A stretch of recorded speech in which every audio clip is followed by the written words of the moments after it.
Yuyo mutonji wangu weno wangu muruka Nilaza peka muse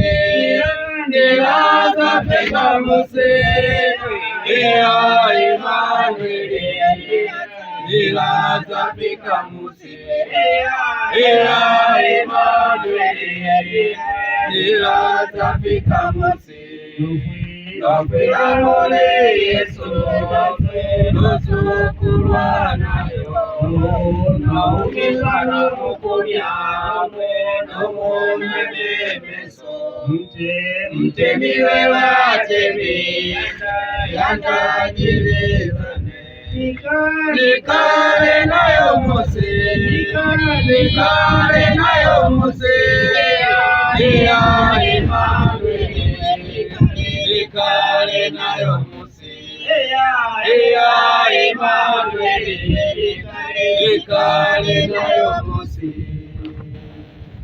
Hallelujah.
Amini naambia.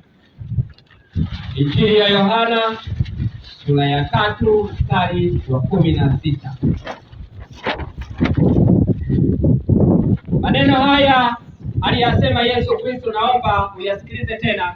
Ninafahamu yawezekana umewahi kuyasikiliza mara nyingi tu. Niombe uyasikilize tena. Kwa maana jinsi hii Mungu aliupenda ulimwengu. Ndugu zangu, Mungu yakawenda abantu bose beyinze. Ndugu zangu, Mungu yakawenda abantu bose beyinze. Bagori, bachiba, basokele, unamanyile soma na unasomanyile. Bantu bose beyinze. Wote. Hakuna cha kubagua, huyu yukoje, hapana. Mungu aliwapenda wanadamu, kila mwanadamu, hata wewe pale ulipo anakupenda kweli kweli Mungu wako. Hebu naomba tulie kidogo. Bwana Yesu apewe sifa. Amina.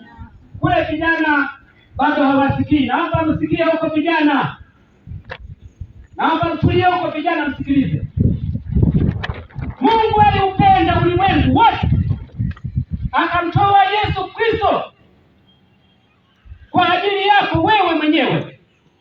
Kwa hiyo Mungu alimtoa Yesu Kristo aje hapa duniani kwa ajili yako wewe mwenyewe, na udhaifu wako hivyo hivyo jinsi ulivyo, na madhambi yako hayo jinsi yalivyo, na maukarikari yako hayo jinsi yalivyo. Jinsi ulivyo hivyo hivyo, na maukarikari yako na jinsi ulivyo ndivyo Mungu alivyokupenda. Haleluya. Haleluya. Ndio. Endelea. Hata akamtoa mwanawe wa pili. Halafu akamtoa mwanawe wa pili Yesu Kristo, ili kila mtu amwaminie. Ili kila mtu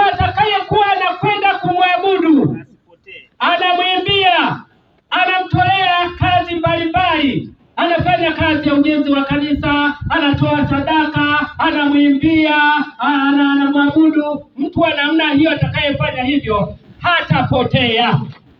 Shangilia Mungu kwa makofi na vigelegele wote hapo. Amina. Haleluya. Hatapotea mtu wa namna hiyo. Nenda kanisani kamwabudu, nenda kanisani kamwimbie, nenda kanisani katoe sadaka, nenda kanisani kajenge. Niliona kanisa letu hapa kubwa kweli kweli, na wapongeza wale wote walionyosha mikono kwa ajili ya ile kanisa pale. Na kama hujanyosha mkono, peleka mkono wako pale. Na wengine wana uwezo wa kutengeneza limlango limoja tu. Yeye mwenyewe anatengeneza limlango. Tengeneza limlango limoja pale, hata dirisha moja tengeneza pale. Watu watakaofanya namna hiyo hatapotea hata mmoja. Hata mmoja. Sasa kwa nini unajihukumu wewe tu aone nane mbona niimbile nani kakutokimbia? Nani aliyekuambia kwamba wewe umechoka? Mbona wewe mwenyewe unaanza kujihukumu? Mbona wewe mwenyewe unaanza kujipoteza? Kwa nini? Kwa nini mnajipoteza? Endelea, anasemaje tena? Bali awe na uzima wa milele. Mungu aliupenda ulimwengu akamtoa Yesu Kristo, kila anayemfuata, kila anayemtumikia awe na uzima wa milele. Kwa sababu gani? Endelea. Maana Mungu, kwa sababu ndugu zangu wapendwa, nataka niwaambie, hakumtuma mwana, kwa maana Mungu hakumtuma Yesu Kristo duniani ili aje auhukumu ulimwengu au akuhukumu wewe au akuseme wewe ni mbaya. Yesu hakuja kukutamka wewe ni mbaya, hakuja kwa ajili ya hilo. Hapana. Bali alikuja ili wale wanaomwamini waokolewe, wawe na uzima wa milele. Kwa hiyo ndugu zangu wapendwa, haya ndiyo aliyoyaona hata ndugu yetu Sulemani, akasema mkumbukeni Mungu wakati wa uhai wako. Kumbukeni Mungu wakati unapokuwa unatembea. Hayo ulio nayo, madhambi yako hayo, manini hayo, ya nini wewe mbona unaanza kujihukumu ya nini? Yache huko. Haleluya. Ingia kanisani kamwabudu Mungu wako. Bwana Yesu apewe sifa. Bwana Yesu asifiwe. Mimi nichukue nafasi hii ya kushukuru Mungu kweli kweli kwa ajili ya nafasi ya kusimama mbele yenu na kusema maneno haya, maneno yenye uzima wa milele kwa kila anayemwamini. Hawezi kupotea, bali atakuwa na uzima wa milele. Kwa vijana, kwa kina mama, kwa wazee, vilema, viwete, viziwi, masikini, matajiri, hakuna atakayepotea kama atamwamini Mungu. Bwana Yesu apewe sifa. Bwana Yesu asifiwe. Basi tunamshukuru Mungu. Hata ndugu yetu hapa kanisa la Batizo, hatuwezi kuzungumzia maisha yake, tunazungumzia uhai tulio nao sisi. Na hapa maandiko yanasema mkumbuke muumba wako siku unapokuwa uko hai unatembea. Sasa huyo hapa hatuwezi kuzungumza kwa sababu tayari ameshamaliza kazi. Bwana Yesu asifiwe. Katika kitabu cha Mhubiri sura ile ya 12 kuanzia mstari wa 1 hadi wa 8, maneno yale tuliyoyasoma,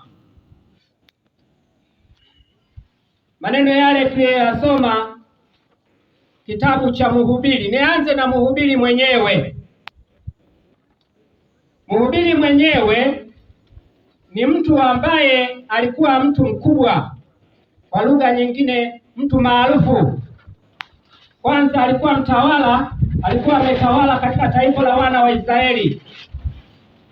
Mtu huyu wanamuita Mhubiri, lakini jina lake anaitwa Sulemani.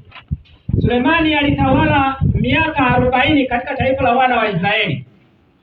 Na katika taifa lile Sulemani alikuwa amemiliki vitu vingi sana. Kama dhahabu, alikuwa amemiliki, anazo dhahabu nyingi sana. Kama fedha, alikuwa na pesa nyingi sana. Kama ni ng'ombe, alikuwa na ng'ombe nyingi sana. Sulemani pia alibahatika, alipata wake wengi sana.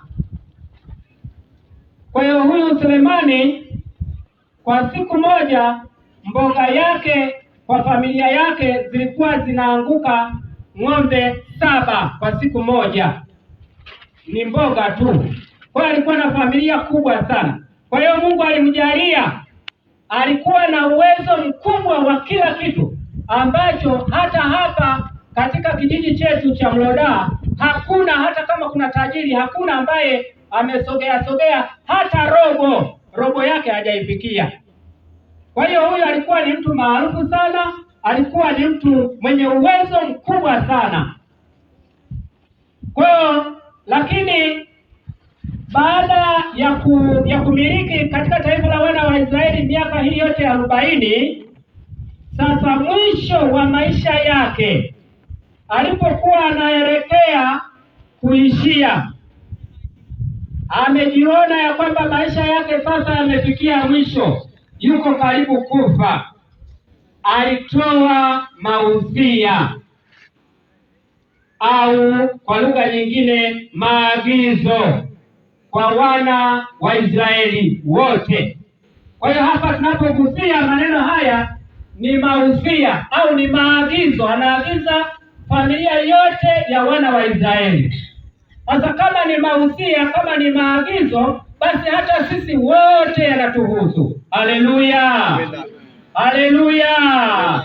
Hata wewe, hata mimi yanatuhusu, kwa sababu mausia, kwa mfano mzazi akisema kwamba naomba wanangu mimi nafariki, sasa nataka mkae hivi, muwe hivi, lazima muyashike haya. Tulikuwa tunazungumza hapa asubuhi na wenzangu, baadhi ya wachache, anasema kuna baadhi ya mbaba mmoja alikuwa na ng'ombe nyingi sana. Sasa alipokuwa, kwa hiyo hapa tunazungumzia mausia ya wana wa Israeli ambao walihusiwa na Mfalme Selemani, lakini kwa kuwa sisi ni Wakristo, ni walisi wa taifa la wana wa Israeli, kwa hiyo na sisi Israeli mpya tunalisi hayo maneno ambayo Selemani aliyasema. Haleluya! Sasa Selemani alipokuwa amefikia karibu kufa, alisema maneno haya: mkumbuke Muumba wako siku za maisha yako. Mkumbukeni Muumba wenu siku za maisha yenu. Hilo jambo la kwanza alisema. Lakini jambo la pili akasema ni ubatili mtupu, vitu vyote ni ubatili mtupu. Kwa lugha nyingine, hakuna faida yoyote ya kitu chochote ulicho hapa nacho duniani, hakuna faida yoyote. Haleluya! Haya, sasa maneno hayo mawili inaomba ndugu zangu, ndiyo ambayo katika kipindi hiki tunapomsindikiza ndugu yetu Charles, nataka tujifunze kwa maneno hayo mawili ambayo ni mausia ya Mfalme Selemani kwetu sisi, kama nilivyotangulia kusema. Jambo la kwanza, watu wengi hawamkumbuki Mungu wao. Watu wengi wanatembea hawamkumbuki Mungu wao aliyewaumba, hususan vijana, wazee, wakina mama. Wengi hawafiki makanisani kwa ajili ya kwenda kumwabudu Mungu wao aliyewaumba. Kuna sababu nyingi. Mwingine yeye mwenyewe anajisemea tu yeye mwenyewe, hivi na mimi nami niingie kanisani, wanione ninaingia kanisani, hivi si watanicheka? Hiyo ni sababu tosha kabisa. Nikiingia mimi kanisani watanicheka. Ninauliza swali, kwa nini wakucheke? Kwa nini wakushangae? Haleluya! Haleluya! Kwa nini wakushangae? Mbona unajihukumu mwenyewe? Kwa nini wakushangae? Una nini? Una kitu gani? Mimi naweza kusema labda kuna kitu ukiona kwamba wewe mwenyewe unaanza kujihukumu ya kwamba eti watanicheka, watanishangaa. Kwa hiyo kuna kitu ambacho unatakiwa ukiache. Haleluya! Badilika. Kama kuna kitu ambacho watakushangaa, badilika. Kwa nini wakushangae? Mbona ni mwanadamu kama mimi? Kwa nini ushangawe na wenzako? Kwa nini uwe na hofu ya kuingia kanisani na kumsifu Mungu? Kwa nini? Naomba hicho kipengele ukihamishe wewe mwenyewe. Usipokihamisha, hilo ni tatizo lako, unajihukumu mwenyewe, na Mungu hajatoa hukumu yoyote, ila unajihukumu wewe mwenyewe. Hicho kipengele ondoa. Baadhi ya watu wengine anasema mimi sijui kusoma. Nani kakwambia hujui kusoma? Kanisa halihitaji mtu ambaye anajua kusoma tu. Kanisa linahitaji mtu wa aina yoyote, awe anajua kusoma, awe anajua kuandika, awe hajui, awe kiziwi, awe namna gani. Kanisa linahitaji mtu yoyote aingie akamkumbuke Mungu wake, akamwimbie, akamsifu wakati wowote. Hiyo nayo iondoe. Wengine anasema mimi ni mzee, mimi ni bibi, mimi nimekuwa mama. Kanisa linahitaji wazee wawe ndani ya kanisa. Kanisa linahitaji wakina mama wawe ndani ya kanisa. Kama una kipengele hicho, nacho kiondoe, sio sababu. Mkumbuke Mungu wako wakati unapokuwa uko hai, unatembea hapa duniani. Jambo la pili, vitu vyote tulivyo navyo ni ubatili mtupu. Maana yake ni nini? Ndugu zangu wapendwa katika Bwana, nataka niwaambie, mwanadamu unapokuwa huko hapa duniani, kama una ng'ombe, kama una fedha, kama unafanya biashara yoyote ile, vile Mungu aliona vema tuvitumie hapa duniani tunapokuwa tuko hai. Lakini usivihesabu ya kwamba siku na saa itakapofika utaenda navyo, utaviacha hapa, alafu vitapotea vibaya mno. Vitapotea vibaya mno, kwa sababu wewe yawezekana ulikuwa unavitunza, ulikuwa unavilinda, lakini ukitoka tu, hiyo sio mali yako tena. Kwa hiyo ni mali yako wakati unapokuwa uko hai, uko hapa. Kwa hiyo hakikisha, kama ni mifugo, kama ni biashara, isikutawale. Haleluya! Isikutawale, wewe ndio uitawale. Wewe uitawale, uwe na mpangilio. Siku ya Jumapili, hata kama ni muuzaji wa duka, unafunga duka lako, unakwenda kumwabudu Mungu wako, funga. Unakuwa umevitawala vitu, unakuwa mtawala, visikutawale. Bwana Yesu apewe sifa. Kwa hiyo hilo nalo ndio maana Sulemani yeye alikuwa na uwezo mkubwa sana wa vitu vile aliviona, akasema vitu vyote havifai, vyote havifai, havina maana. Si kana kwamba havina maana, haviwezi kutusaidia, hapana, vinatusaidia, lakini maana yake kubwa sana, visikutawale vikakufanya ukapotea, hata ukawa kumfahamu Mungu wako, wala huendi kumwabudu